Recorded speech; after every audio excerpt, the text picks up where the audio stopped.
আজকে আমি বর্ষায় টাটকা ইলিশ দিয়ে ইলিশ ভাপা রেসিপি আপনাদের সাথে শেয়ার করব। আর এই ইলিশ ভাপা এতটাই টেস্টি হয়, গরম ভাতের সাথে এই একটি পদ থাকলে আপনার আর কিছুই লাগবে না।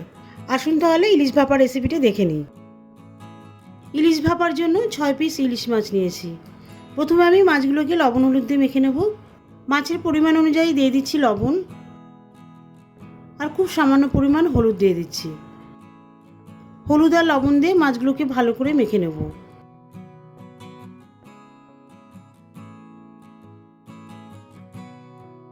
মাছগুলো দুটো সাইডে বেশ ভালো করে মেখে নিতে হবে, যাতে লবণ আর হলুদ ভালো মতন মেশে। খুব সামান্য পরিমাণ আমি হলুদ দিয়েছি, যেহেতু এটা ভাপা তৈরি করব সেই জন্য হলুদের পরিমাণটা খুব সামান্য দিয়েছি। যদি কেউ হলুদ পছন্দ না করেন হলুদটা স্কিপ করতে পারেন, শুধু লবণ দিয়ে মাখালেই হবে।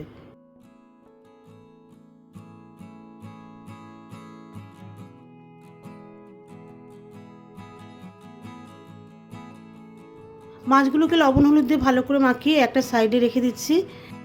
এবারে ভাপার জন্য কিছু উপকরণ তৈরি করে নেব। একটা বাটির মধ্যে 1 টেবিল চামচ কালো সর্ষে, হলুদ সর্ষে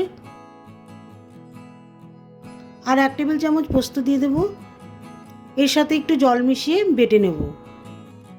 আমি কিন্তু এটা মিক্সিতে পেস্ট করব না, আমি এটা শিলপাটায় বেটে নেব। তাহলে মশলাটা বেশ স্মুথ বাটা হবে, এর মধ্যে কোনো রকম দানা দানা থাকবে না।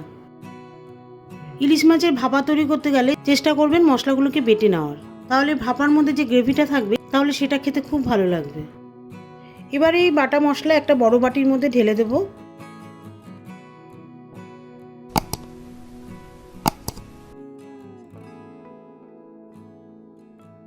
ছটা কাঁচা লঙ্কা বাটা দিয়ে দেব।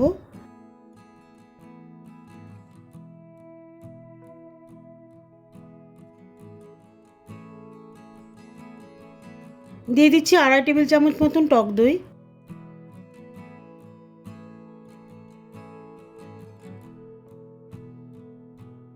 হাফ চা চামচ শুকনো লঙ্কার গুঁড়ো দিয়ে দেব, হাফ চা চামচের মতন দিয়ে দেব জিরে গুঁড়ো, পরিমাণ মতন লবণ দিয়ে দিচ্ছি। সবশেষে এর মধ্যে সর্ষে তেল দিয়ে দিচ্ছি। আমি সর্ষে তেলের পরিমাণটা দেখুন, হাফ কাপেরও কম নিয়েছি। এখান থেকে অর্ধেকটার মতন তেল ঢেলে দিচ্ছি। এবারে সব মশলাগুলি ভালো করে তেলের মধ্যে মিশিয়ে নেব। খুব ভালো করে মিশিয়ে নেব তেলের মধ্যে, যাতে মশলাটার মধ্যে কোনো রকম দানা দানা না থাকে। ভালো মতন যাতে তেলের মধ্যে মিশে যায় মশলাটা, সেইভাবে বেশ ভালো করে মাখিয়ে নিতে হবে।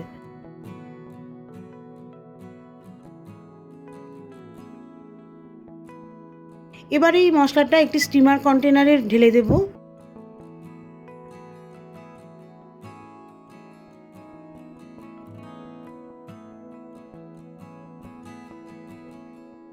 আর মশলার বাটিতে সামান্য পরিমাণে জল মিশিয়ে দিয়ে দেব।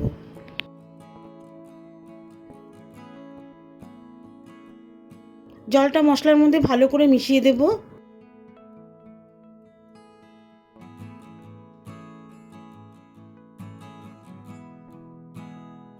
এরপরে একটা একটা করে মাছ এর মধ্যে দিয়ে দেব। মাছগুলি মশলার মধ্যে উল্টে পাল্টে ভালো করে মিশিয়ে দেব। তাহলে মশলার সমস্ত ফ্লেভারটা মাছের মধ্যে ঢুকে যাবে, আর মাছটা খেতেও ভালো লাগবে।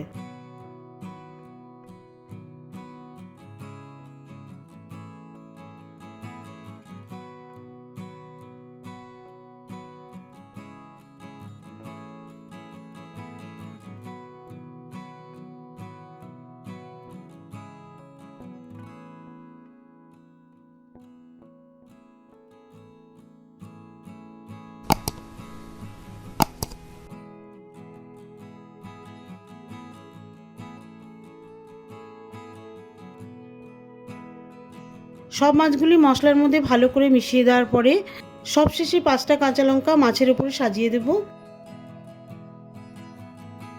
এবারে কাপের মধ্যে যে তেলটা আছে সেখান থেকে আরও কিছুটা পরিমাণ তেল দিয়ে দেব। পুরো তেলটা দেবো না, একটুখানি রেখে দেব, অতটা তেল লাগবে না।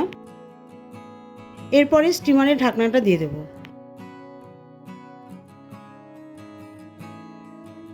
গ্যাসে একটি কড়াই বসিয়ে দেব। কড়াইয়ের উপরে একটি কিচেন স্ট্যান্ড রেখে দেব। এরপরে পর্যাপ্ত পরিমাণে জল দিয়ে দেব। কিচেন স্ট্যান্ডটা যাতে জলের মধ্যে ডুবে যায় এরকম পরিমাণে জল দিতে হবে। আমি এখানে কিচেন স্ট্যান্ড রেখেছি, আপনারা চাইলে যে কোনো জিনিস রাখতে পারেন, যেটার উপরে স্টিমার পট বসিয়ে ভাপে দিতে পারেন। এবারে গ্যাসের হিট হাই করে দিয়েছি, 30 মিনিট মতন স্টিম করতে দেব। এবারে মাছটা স্টিম করার জন্য স্টিমার পট বসিয়ে দেবো। ভালো করে স্টিমার পটটা ঠিক মতন বসিয়ে দিয়েছি। গ্যাসের হিট হাই করে 30 মিনিট মতন ফুটতে দেব। 30 মিনিট পর দেখুন জলটাও কিন্তু কিছুটা কমে এসেছে, আর স্টিমার কন্টেনারটাও বেশ গরম হয়ে গেছে, মানে মাছটা ভেতরে পুরোপুরি স্টিম হয়ে গেছে, সেদ্ধ হয়ে গেছে। স্টিমার কন্টেনারটা যখন পুরোপুরি গরম হয়ে যাবে, হাত দিয়ে টাচ করতে পারবেন না, তখন বুঝবেন মাছটা ভেতরে পুরোপুরি সেদ্ধ হয়ে গেছে। এবারে গ্যাস অফ করে দিচ্ছি।